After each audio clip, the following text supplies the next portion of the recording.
ଚଢ଼େଇଭୋଳଠାରେ ସର୍ବଭାରତୀୟ football tournament ଉଦ୍ଯାପିତ 2-0 goal ବ୍ୟବଧାନରେ ଚିରାଗ 11 ବିଜୟୀ। କରଞ୍ଜିଆ ବ୍ଲକ ଚଢ଼େଇଭୋଳ ଷ୍ଟାଡିୟମଠାରେ ଆଜାଦ ସ୍ପୋର୍ଟସ୍ ଓ କଲଚରାଲ କ୍ଲବ ଆନୁକୂଲ୍ୟରେ ଚାଲିଥିବା ଫୁଟବଲ ଟୁର୍ଣ୍ଣାମେଣ୍ଟ ଗତକାଲି ସନ୍ଧ୍ୟା ସମୟରେ ଉଦ୍ଯାପିତ ହୋଇଯାଇଛି। ଉଦ୍ଯାପନୀ ଦିବସରେ ଫାଇନାଲ ଖେଳ ମୟୂରଭଞ୍ଜ ଏକ୍ସପ୍ରେସ 1040 ଓ ଚିରାଗ 11 ହୁକୁଳି ଦଳ ମଧ୍ୟରେ ଅନୁଷ୍ଠିତ ହୋଇଥିଲା। ନିର୍ଦ୍ଧାରିତ ସମୟ ମଧ୍ୟରେ ଚିରାଗ 11 ଦଳ 2.0 ଗୋଲ୍ ବ୍ୟବଧାନରେ ବିଜୟୀ ହୋଇ ଚାମ୍ପିୟନ ବିବେଚିତ ହୋଇଥିଲା।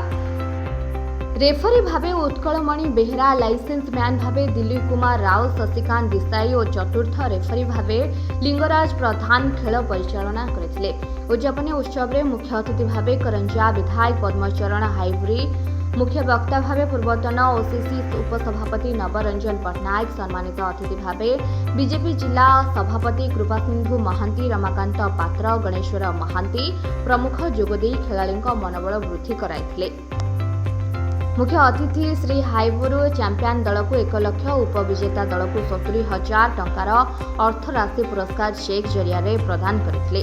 ଟୁର୍ଣ୍ଣାମେଣ୍ଟ ସଭାପତି ଇ ରୁହୁଲ ଆମିନ, ସମ୍ପାଦକ ଖଲିଲ ରେହମାନଙ୍କ ସମେତ ସଦସ୍ୟବୃନ୍ଦ ସମସ୍ତେ କାର୍ଯ୍ୟକ୍ରମ ପରିଚାଳନା କରିଥିଲେ। କରଞ୍ଜିଆରୁ ପାର୍ଥବର୍ଷଣ ମିଶ୍ରଙ୍କ ରିପୋର୍ଟ, ଓଡ଼ିଆ ଏକ୍ସପ୍ରେସ।